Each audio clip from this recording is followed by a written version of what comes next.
আগামী 2026-এর বিধানসভা নির্বাচনে ভারতীয় জনতা পার্টিকে ঝেঁটিয়ে বিদায় করবে বাংলার মানুষ। কয়েকদিনের আগে গেঙ্গাড়া মোড়ে আয়োজিত তৃণমূল কংগ্রেসের একটি প্রতিবাদী সভায় সাংবাদিকদের মুখোমুখি হয়ে এমনই মন্তব্য করেন পুরুলিয়া জেলা তৃণমূল কংগ্রেসের সহসভাপতি তথা রাজ্যের তৃণমূল কংগ্রেসের সাধারণ সম্পাদক সুজয় বন্দ্যোপাধ্যায়।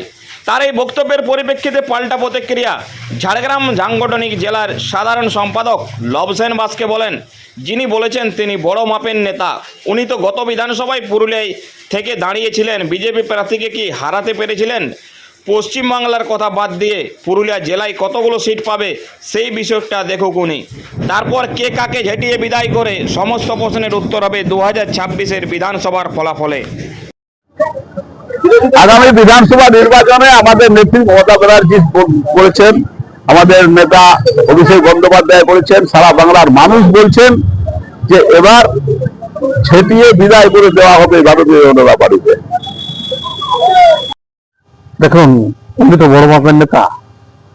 উনি তো গত বিধানসভায় পুরুলিয়া বিধানসভা থেকে দাঁড়িয়েছিলেন। উনি কি বিজেপি প্রার্থীকে হারাতে পেরেছিলেন?